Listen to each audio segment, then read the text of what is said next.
Hey y'all, today we're talking about chicken coops. We have used several different kinds over the past 10 years, and today we're going to review 3 of them so that you can make an educated decision for your farm. The first coop we're going to talk about is a Joel Salatin style coop. This is a low, flat coop traditionally used for broilers. In fact, it's the first coop that we used when we had a commercial pastured poultry operation some years ago. Fair warning though, we don't even have one anymore. We're going to tell you the specs on it, we're going to tell you why we don't have it, and what we use instead. Lots of people use the Joel Salatin coop, and it has lots of advantages. One of them is that it's really cheap to build. People can usually cobble one together with a lot of things they already have around.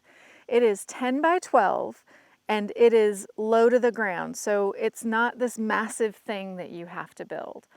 Also, it needs some sort of dolly. You can't just drag it across the ground. In his book, he does have specs for a dolly, but you would need to be a welder or contract a welder to build one. There's also companies like Chickshaw that make a dolly system you could attach to it, or you can do what we did on our alternative coop, which we'll show you in a little bit. One of the things that people like about the Salatin coop is you can fit a lot of birds in it. If you go by the minimum square foot per bird for broilers, that's 2 square foot per bird, you can technically fit up to 60 birds in it. We didn't do quite that many when we used it, and even that seemed kind of tight and kind of gross. We had to move it twice a day, otherwise they were sitting in poop and that sort of thing. So as I said, we don't have a Salatin style tractor anymore. Instead, we have this, and it is basically a half-size Salatin tractor. One of the reasons we chose not to use a Salatin tractor anymore was it was just too daggum big. It was too hard to move for us, especially here in North Georgia where the land is kind of undulating. We would get stuck on little hills and that sort of thing. Another reason we didn't love it is it was really hard to get the birds out. If you've ever raised broilers, especially Cornish cross broilers, you know sometimes you have losses. So you'll have a bird that dies in the back, and you have to then crawl all the way to the back corner to go get the thing out. This is also a big deal on processing day when you have to get all the birds out. It was just a little complicated for us. So instead we've made this. As I said, it's a half-size Joel Salatin style coop. It has a hatch that opens here, and yes, we still have to get up under to get in there, but it's not nearly the whole deal that it was with the Salatin one. Now, we like this size better because we mainly use it for like a sick pen, or if somebody's injured, they can stay in here and still be on grass. Also, we've used it to raise broilers. We've raised up to 15 broilers in here at a time, and that's done pretty well. The last couple of weeks we would lift it up so that they could get out within a fence because it still just seemed kind of tight for them. The other thing that we use this coop for is when we get new layers. We'll put them in here out with our layers so that they can see each other and kind of get acclimated before we let them out into the general population. It's also helpful because with this 1-inch wire mesh, they obviously can't get out, but they might be able to make it out of our Premier One fencing. So this is a nice extra barrier for the young chickens.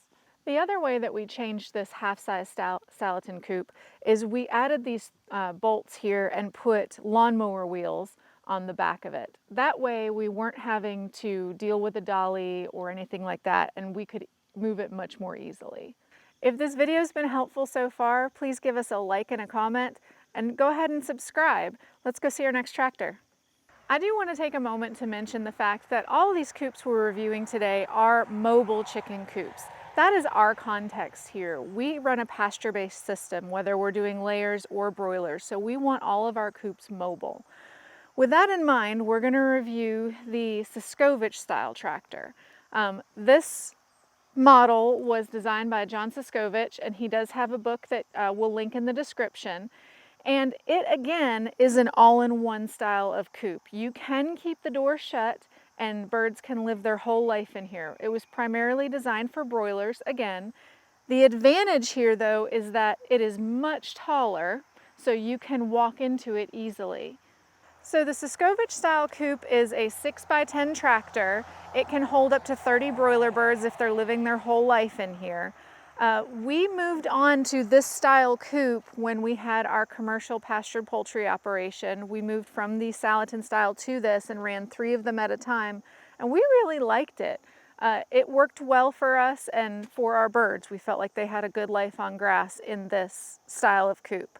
Now, we have built this one to his specifications, but we have added a couple of things. So we're going to give you a little tour and show you what's ours and what came with the plans. So we used to use this style of coop for broilers, but this specific one we have decided to use as a breeding pen in the spring. We're right now in the fall, or going into the fall. Thanks, Elmer. We're going into the fall, so we are leaving it open during the day. So we saw this online. Someone split the pull rope and put a carabiner on here so that we can hold it open so that they can't close themselves in. This allows them access to the whole run, and it's just a nice thing for them to have. This coop is a lot easier to move than the Salatin style. I believe it's lighter weight. It also has these wheels incorporated into it, which made it really nice. Now, you can use one set of wheels and transfer it to multiple coops. We just leave these on full time. So it makes it really easy to move. In fact, even my kids can scoot it forward. Part of what makes this coop so lightweight is that the top of it is just chicken wire and a tarp. So it's run over these 1/2-inch EMT conduits, and then this is just zip tied to it. The tarp goes all the way to the ground on one side, but is up on the other side. That provides shade, but also ventilation, which is really nice. Since we are going to use this coop for breeders and not just broilers, we've gone ahead and added some angle brackets and roost bars along each side. There's plenty of room for our chickens with that. We're in process of adding nesting boxes right now. We're going to add one more and add some backing and a top so that it's nice and dark for them, also some nesting material. That way, when we do pen up our breeders in here, they'll have a nice spot to lay their eggs. If there is one negative about this coop, it is that it stands only about 5.5 feet tall at its peak right here. So men usually have to hunch when they're inside, and you do need to be careful when you're walking in. Let's go see our next coop. The last coop that we're going to review for you is the Justin Rhodes style Chickshaw. Now this is a Chickshaw 2.0, and in fact we did a full review of this when we brought it out to pasture not too long ago. You can check that video out here. This coop is different from the other 2 that we've reviewed in that it is not one that they can live in full time. It's elevated off the ground so that they can run underneath, but they need to have access to grass by getting out of it. So you're going to need a fence around it, whereas the others they can just stay in without anything else. It is 6 by 6. Because they don't live in it full time, the same stocking rates do not apply. You just need enough room for them to roost and you're good. It includes the nesting boxes, just like the Suscovich style coop does. And it's also really easy to move thanks to some huge wheels. In our review video, we showed how we updated the kickstand for this coop. It still has not been awesome. So we have had to add just a regular old 2x4 to keep this whole thing supported.